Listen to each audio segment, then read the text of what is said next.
Hi, everyone. This is Amy from Peekapak. I'm one of the co-founders. Thank you so much for joining today. Let's get started. I'm just going to introduce ourselves over here to the next slide. And I'm going to introduce our guest speaker. So Julie, take it away.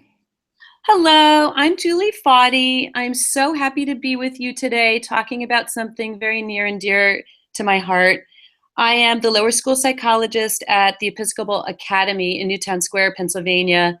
I'm now in my 20th year here, and I'm doing what you imagine a lower school psychologist does. I help children when they're upset or having difficulty managing the classroom. I help teachers with ideas for classroom management and social emotional learning. And I work with a leadership team on larger initiatives.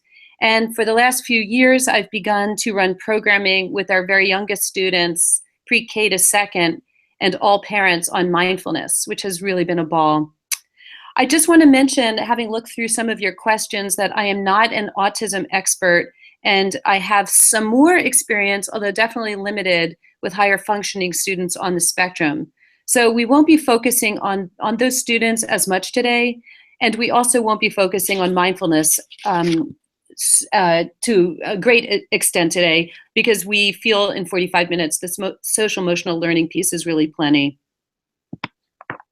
We'll also be sending a resource document providing some links and other ideas around extending the learning into your classroom as well. So we have a lot of slides today. This is definitely content heavy. And we will be giving you a taste for some of those slides, but you'll be able to see more at SlideShare on Peekapak's site, and there you can learn more about all of our slides. And in addition, we'll get to it near the end, but we have a resource doc, and on that resource doc, everything that we're saying today is one click away. So if you're feeling a little bit rushed by the content, please don't worry. It's all really clearly explained through these other avenues. Our main goal today is that we want you to have practical tips on how to begin using these SEL techniques tomorrow. So we begin with community building. It is first and foremost about finding common connections and experiencing emotional and physical safety. And we begin here today because it's key to teaching SEL. You can't expect children to learn and use social emotional lessons without feeling safe. So in a safe class, everybody can bring in their true selves, and everybody is bringing something different into that class. Community building consciously celebrates all of our identities. That is, that everybody has something to give, no exceptions. So to get you going on some quick ideas on some tips, this is something that I see in our school that I really like. After a class completes a job, you teach them to do these three things. One, and you might hear some sound effects, is a round of applause in a circle to recognize what others did, a pat on the back with their right and left hand because you contributed, and a bow showing that we accomplished this together. So it recognizes what others did, what you did, and that we contribute this together. This provides this conscious approach that we all did our own work, we were bosses of our own bodies, and in doing so, we were able to accomplish this together. Again and again, you reiterate the idea of the we and the me relationship. So the next slide shows us that it's a little game. It's another community building game called Everyone Stand Up If You. And probably you as teachers or homeschooling parents have played this game. So basically, students stand if it's true of them. So you can ask students who have areas in common to move to a spot in the room and share in more detail. For instance, everyone stand who knows a quote from a book, poem, or lyrics from music. And then you can have those students go off in a corner and kind of talk about that. And it's a great community building approach. The rules of the game are simple. Stand up if it's true for you. There's no limit to the number of times that you can stand. And look around, chin up, and see who has this in common with you. Our next slide. So we'll shift focus to what is social emotional learning. And we'll just give a quick background. We'll be referencing CASEL, or Collaborative for Academic, Social, and Emotional Learning, as they're considered as the leading researchers on the topic. So CASEL has identified 5 interrelated sets of cognitive, affective, and behavioral suggesting lessons that you can do to promote these 5 areas. So specifically in terms of the definition, you'll see on the screen, Castle defines social emotional learning, or you'll hear us say SEL, in 5 key areas. So understanding and managing emotions, setting and achieving positive goals, to be able to feel and show empathy for others, establishing and maintaining positive relationships, and making responsible decisions. It's important to foster this development of these skills in numerous ways. So be it through effective classroom instruction, fostering a school culture and community that supports that positive engagement, and also really engaging families in your overall community to support this development. And importantly, it's important as a teacher and as a role model to model these skills to students.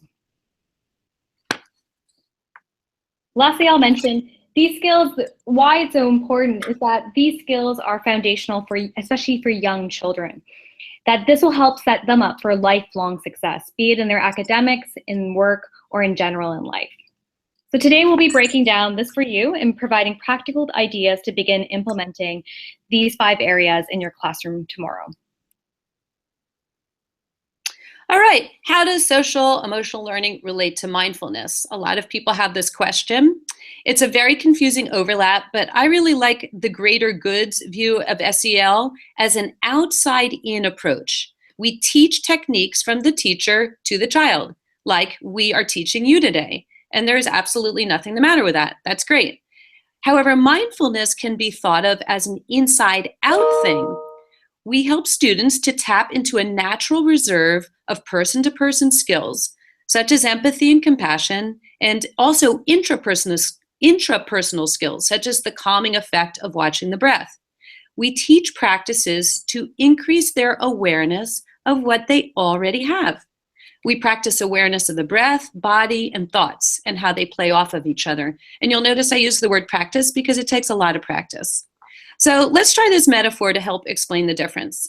You know when you have that perfect Bed Bath & Beyond mirror with that bright light and great magnification? Maybe you're shaving or you're putting on makeup. So the mirror shows us what we have, for better or worse. Mindfulness training shows students what they already have. But it takes practice to create that mirror, and maybe more today than ever due to the extreme level of our schedules. So it's an inside-out perspective, and there's more on this on the resource doc. So you can see on this slide that one teaches awareness of self, which is mindfulness, and one teaches responses to that awareness, which is SEL. Now we're at the heart of our webinar with the specific lesson ideas that you can start implementing into your classroom. As mentioned earlier, we'll cover the 5 Castle categories and provide suggestions for each. So our first one is self-awareness. And so this really focuses around the ability to recognize one's emotions and thoughts and how that influences behavior. When we think about the Peekapak program, this relates to units on self-regulation, empathy, honesty, and optimism. So we're talking about self-awareness, and self-awareness helps an individual to tune into their feelings, and those feelings are housed in their bodies. And we're also talking about tuning into the behaviors and feelings of others. For example, a child successfully uses self-awareness skills when they notice they're talking too loudly in a library where the other children are trying to work, and then they adjust the volume or their voice to a more considerate level. So we're going to just try a little bit of a body scan today and pay attention to our bodies. Unfortunately, due to time, I'm going to have to stop after a few body parts, but hopefully those few we get to will feel good and you get the idea. So begin by bringing your attention to your body. You can close your eyes if that's comfortable for you. I promise nothing will change on the slide. You can notice your body seated wherever you're seated, feeling the weight of your body on the chair or on the floor or anywhere else that you are seated. Take a few deep breaths.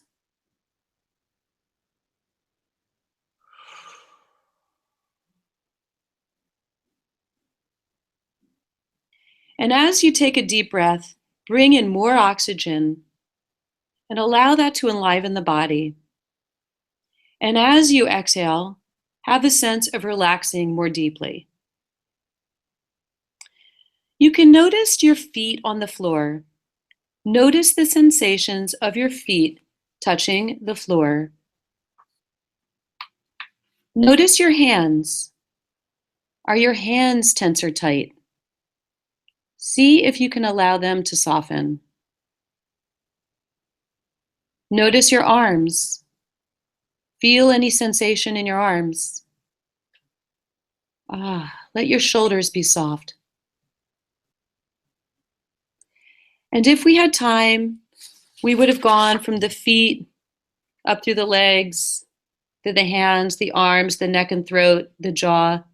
And then I talk with children about a whole body present. Today I did a little mindfulness exercise where we did whole body listening, and kindergartners with no prior training were really able to understand what I was talking about. So the more we practice body awareness, the more likely we are to utilize all of these SEL areas on our wheel today. Another activity you can do, which you can find on Peekapak, is identifying feelings. It's one of our lessons. So how it would work is that you'd have students stand up and partner up. One partner is the guesser and the other needs to arrange his or her face and body to demonstrate a feeling of their choice. The guesser will need to observe their partner to find clues suggesting how their partner is feeling. So an example, I see your eyes are big and your mouth is open. Your body looks like it wants to run away. I think you're feeling scared. Swap roles once you're done. Ask the volunteers to share what they've observed, pointing out clues of what helped them identify their partner's feeling. Another activity you can do, which is called It Bugs Me When, helps students share what gets to them. In our resource doc that we'll share at the end, we'll also provide a link to 25 ways to teach children to control their anger. It's a great resource. And then it also has ideas and links and tons of quick and easy approaches to conflict resolution. So we're at our second SEL category that we're going to discuss today. Looking at the slide, you see we're talking about self-control and self-regulation, how to stay in charge of your own emotions and actions, how to be the boss of yourself. We all know as teachers that this is really not easy, and it's not easy for the children that we teach either. I like how Mel Levine spoke of this. He painted a picture of self-management as a concentration cockpit, similar to a pilot flying her plane. In relation to Peekapak's unit, this can cover topics like self-regulation, honesty, courage, and perseverance. So a favorite amongst students and teachers are calming jars. So you would invite students to think of the water in the jar as their mind, and the materials moving inside as their thoughts and feelings. When a bottle is shaken, the materials swirl around inside. One cannot see through the water, and this represents a mind that is not calm, but instead filled with disruptive thoughts and feelings. When we let the bottle rest and be calm, the materials inside will settle to the bottom and the water will be clear again. This clear water represents a clear and calm mind with clear thoughts and feelings. You can use this as a metaphor and then invite students to explore ideas around different calming strategies that they can practice in their classroom. So for this activity, students move or dance around the classroom to different songs or to the beat of an instrument. Teachers, remember to discuss rules for safety up front. And the ones I use are, they are allowed to move quickly, but no crashing into others, and no sliding, rolling, or diving. Some of that needs to be modeled up front. So what you do is you call out a feeling word that you've discussed as a class. Start playing music, and have students move or dance in a way that expresses that feeling. For example, if the feeling is happy, students can smile. They might have a very open body position with their arms wide and their chest out, and they may want to jump and move fast. When the music stops, students need to freeze in a pose showing that feeling. Walk around and ask a few students to explain why they selected that pose, remembering that the other kids are stuck in that pose, so they're not going to want to hang out too long to hear other kids talk. So end each round by having students switch to a calm pose. I like sometimes to have them sit in a crisscross applesauce style, maybe even sitting on their desks, but just some way that they are in a kind of calm in-between way of moving or just settled spot. Emphasize the changes that happen in their facial expressions and body language when moving from their current pose to a calm one. So I want to alert you to a resource that I put in the doc that we're going to share with you called Movement Stories for Children, ages 3 to 6. And this is under the heading called Books. And the story for yoga and young children is called The Mice Go to the Zoo. But you can see that this slide is also one right out of Peekapak's, which you already have access to. When teaching yoga, a dear friend of mine and our drama teacher says, I'm going to teach you a new word. Some of you may know. It's called yoga. Yoga is about connecting breath with body, not about stretching more than somebody else. Make an adjustment in your body so you are comfortable. If you forget to breathe, make an adjustment so you can breathe and connect your breath to your body. If you can't breathe, scale back, adjust, switch it for you. So if somebody says, I can't do this, you can refer back to what you've already discussed. Well, you're the boss of your body. If John can touch his toes and you can touch your knees, then you make adjustments because you're the boss of your body. Another way of talking just throughout the day can be statements such as this. What's fun and challenging for Sue is different for you, not better or worse. So remember our community connection sense of things, that everybody's got a gift and everybody brings something different to the class. So here's how we do the yoga. Ask students to find a space away from others. Begin with students sitting cross-legged and breathing in and out. Have them connect with their breath. This will be the calming baseline. And then model each pose. For instance, you can do mountain, which is really just standing straight with your palms up, sort of outwards, or tree pose, where you are on one leg with one leg is up on the other leg like a triangle, or ragdoll, in which you just fold it over. Or if you know the sun salutation, that's what we like to use here at Episcopal. And then you have the students practice it. Encourage your students to take deep breaths in and deep breaths out during and between the poses. You end back at baseline with the students cross-legged and breathing in and out.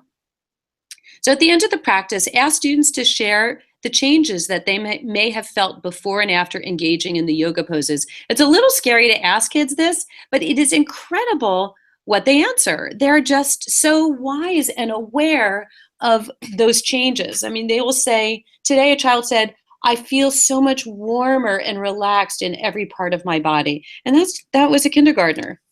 You can take a quick class vote to see if the exercise helped them feel calmer. And you make no judgment. So I will say them raise a pinky if your thoughts were mainly in the present, when I, for instance, rang a bell. And 3/4 of them will raise their hand. And then I asked if their thoughts were in the past or whether they were in the future. And there's no judgment around it. It's just about awareness and noticing. That's the mindfulness piece here. So you can also ask students when they might use their yoga poses. And then when you go back to do this again, you ask them, so we did this last week. When did anybody use yoga between now and then to calm their bodies? Great.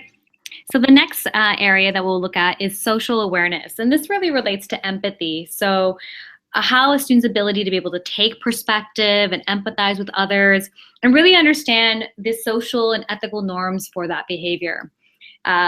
So, for sure in Peekapak, empathy, the unit there is most related to this topic area.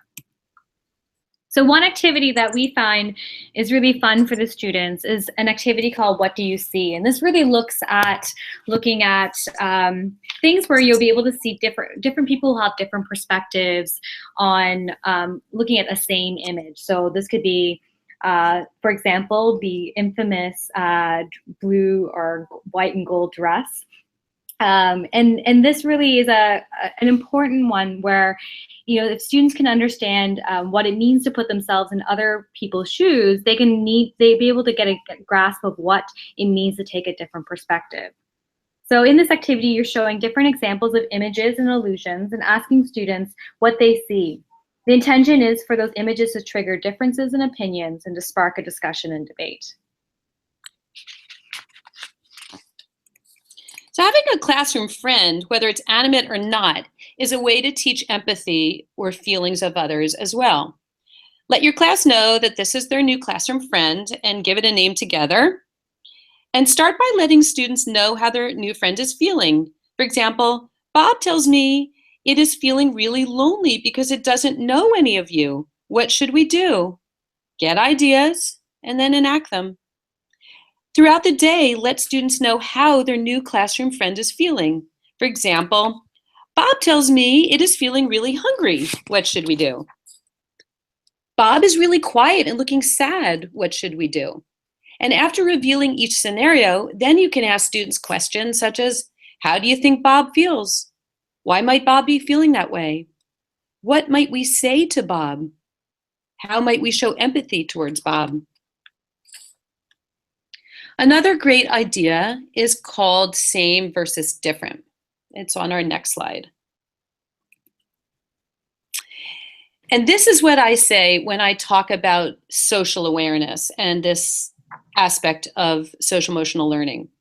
I say to kids, and I did this recently with a group of preschool children in our school, what's the first thing you see when you look at somebody?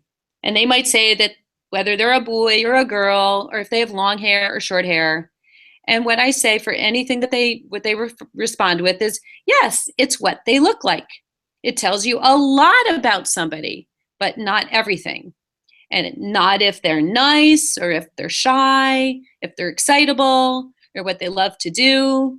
So by the way, you can read Jungle Dreams with this lesson, and it is on your resource doc under books, I think. So because preschoolers recognize physical differences before similarities, I say, you probably notice some parts of somebody that look different than you.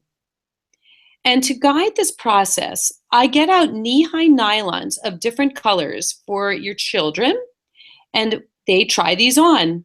And we pretend that they're skin, and we emphasize the beauty and the uniqueness of each color. Your preschooler will learn to appreciate his or her own skin color and the colors of others. So skin color is just one difference, but there are so many neat ways to talk about the differences with hair color and eye color and all the other things that they say in terms of what they see. On our next slide, you'll see that we're talking about relationship skills, and this is our next SEL area. You can talk to students about this as what it takes to be a friend and a member of a classroom. One webinar person today asked a question about interrupting. This is where that skill fits in, and we work on it. The area of relationship skills in a school is pretty much about teamwork and about dealing with the me-we dichotomy. Classroom education is truly about both. One aspect of this is partner work and individual work. I think that this is truly important and needs to be discussed up front. So honestly talk with your kids or your class about the pros and cons of independent work and group work. Gather ideas from the class, like when do you like and appreciate independent work the most? And sometimes they might say, I like to do posters together, or let's say independent work when I go to generate some ideas for what I want to write. Children will say all sorts of things about what they really like to do alone. For instance, I model this by saying in the morning when I make my shake, I really just like to do it myself. I have my own way of doing it. And if I were talking to adults, I might say in prepping for a talk like this, I need a lot of alone time to really go through what I truly think. And only then do I really appreciate working, for instance, with Amy out there, because I really love her ideas and I got a lot out of prepping for this with her, but not until I did my individual work. So you don't want to shame anybody for their feelings about the individual piece or the group piece that gets better. For instance, one child said to me, I like to do posters together because I like how my friends draw dogs. There's all sorts of interesting, honest responses to individual work versus partner work. All you're doing is increasing awareness of the pros and cons and help them see these two modes for what they are. So one aspect of partner work is that it needs partnering up. There are a ton of ways to partner up that are kind, but here's just one quick and easy way. It's called stand up, hands up. And you can definitely see lots of versions of this on YouTube. But let's just say some people need to partner up, some people are doing other work. You ask those kids to walk around the room with their hand raised if they need a partner. Prior to this, you teach students to ask if somebody will be your partner with a very simple statement, will you be my partner? So their hands are up, they're walking around the room, and they go up to somebody and they say, will you be my partner? Then they high five as a yes, and their hands down, and then they're partners. This next game, called Lego Listening, I don't know if any of you have ever tried it. It is a terrific, inexpensive, and fun way to really stretch listening and both communicating and listening skills. So here's the game. Two students sit back to back. One has a bag with a teacher pre-constructed Lego model, all set up with about 4 or 5 little pieces. So that piece is all set up, and the other student has a bag with those very same pieces, but they're broken up. They are not constructed yet. The student speaker has to tell the other student how to make it, but the listener cannot speak. At the end, they compare and discuss. The listener can't speak, and the listener also can't see because they're back to back. So what you say to kids is, you're going to have 2 bags of Legos, and you're going to be seated back to back. You will not be able to see each other or talk. So you are going to need to develop a way to say, go on, I get it, or I don't understand. It can be an elbow tap means that I get it, and a shoulder tap means I don't understand. Teachers discuss this before giving the bags out. First, I like to model it with another teacher or have a student who knows what I'm talking about here, so that person models it with me. But once you get the rules explained, then hand out the bags. You can partner up through fair sticks or the hands up piece that I just described to you. And it's wonderful. After it, the 2 students talk. Sometimes the model looks the same, sometimes it doesn't. They switch places and the other person gets a turn. Next slide. So this is another activity. It's called It Takes a Team. It's a huge favorite of students because it deals with robots. So it's in our unit around our story around the characters building a robot together as a team. And so the students actually get to work together and learn that each of them play a specific role in helping design a robot together. So for example, we are working with a preschool class in Brooklyn. And it was interesting. The first time they did this activity, they took turns drawing one aspect of the robot, and then discussed, how they had to work together to build a robot together. But then they were so excited about doing this, they ended up doing the activity again with actual objects. And so they really wanted to be physical, building it and making it work together. And really by doing this, they were able to kind of understand that they all played a role into completing that robot, and we're able to discuss, what that meant and how that worked together.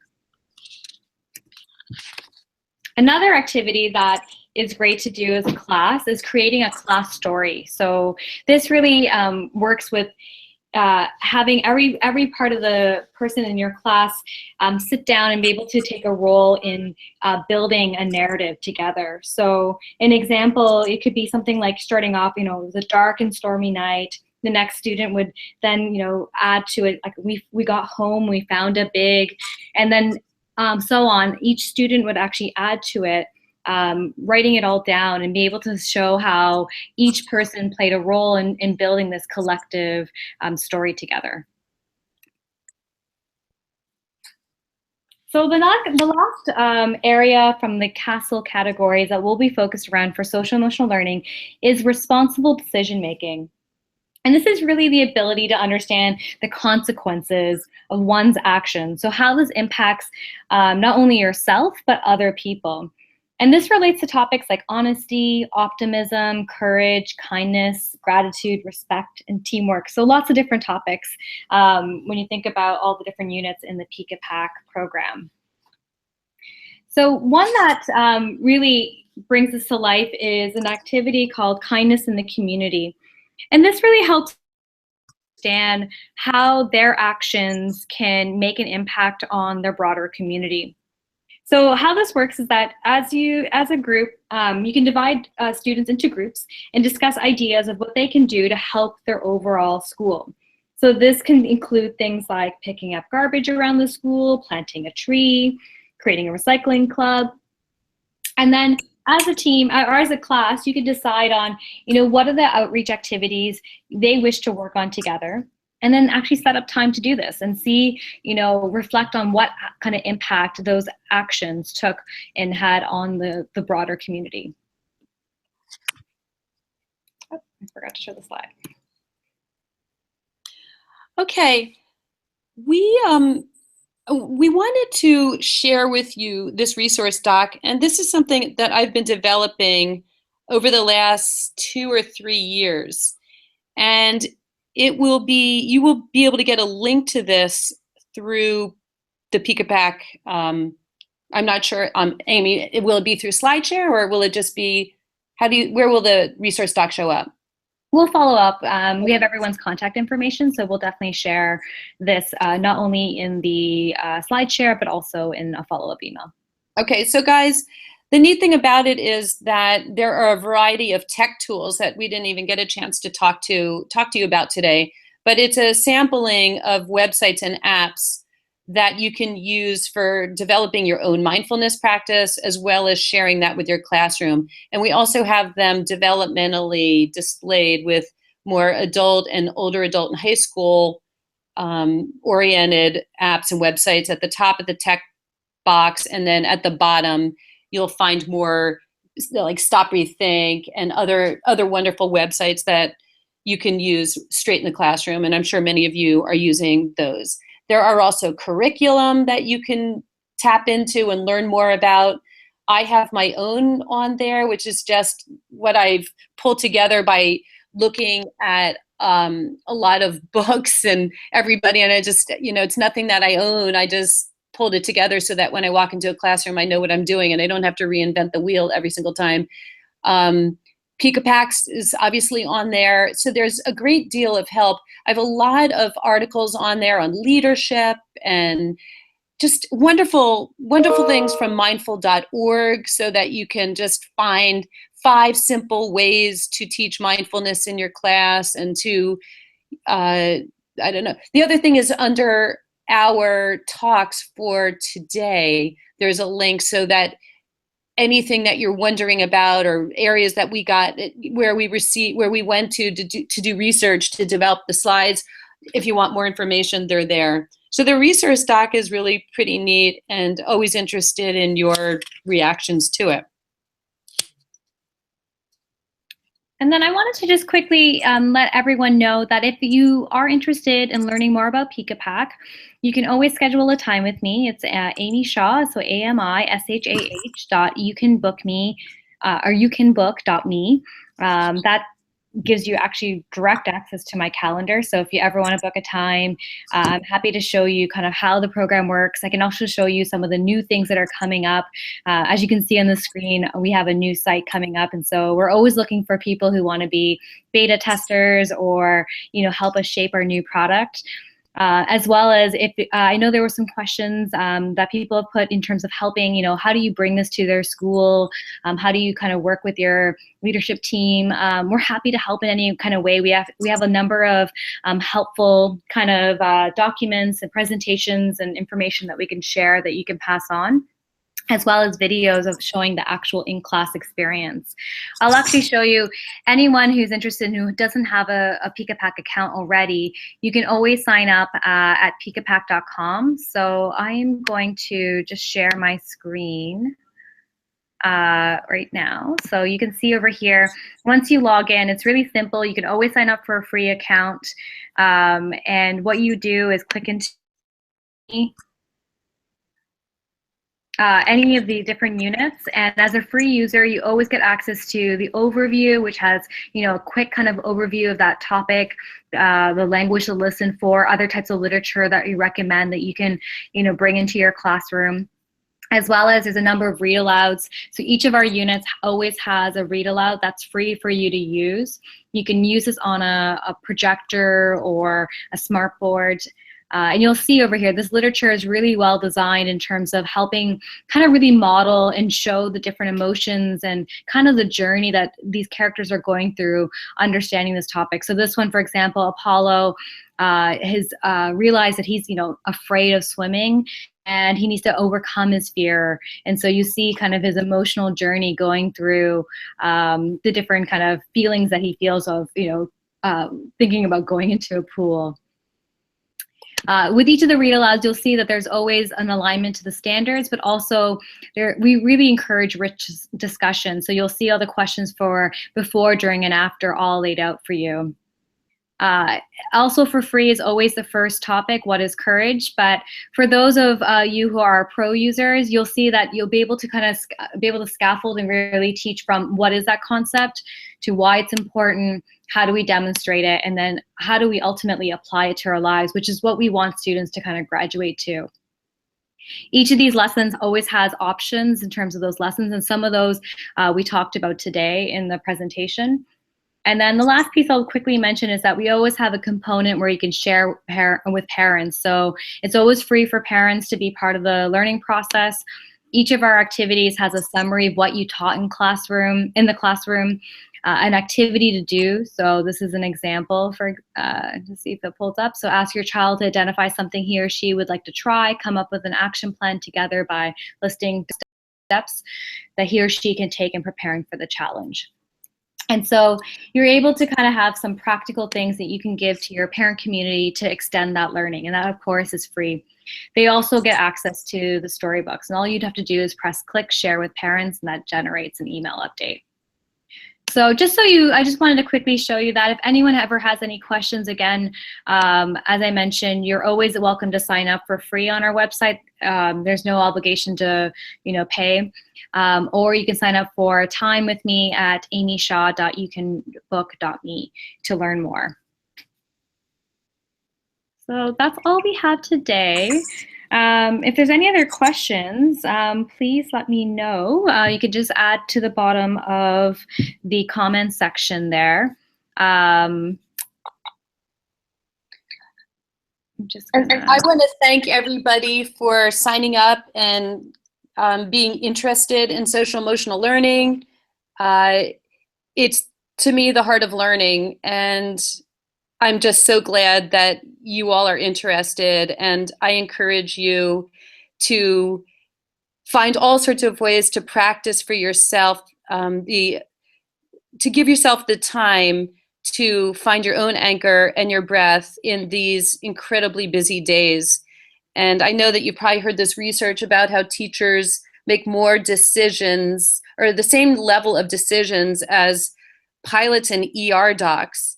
And it's just a lot to manage all day long. So when you've got a classroom that's flowing more organically, it really helps you as well.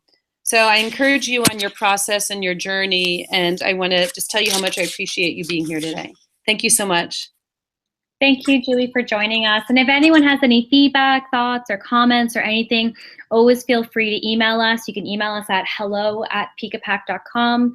Again, we'll follow up with you with all the resources that we mentioned and promised, and we hope you enjoyed the presentation.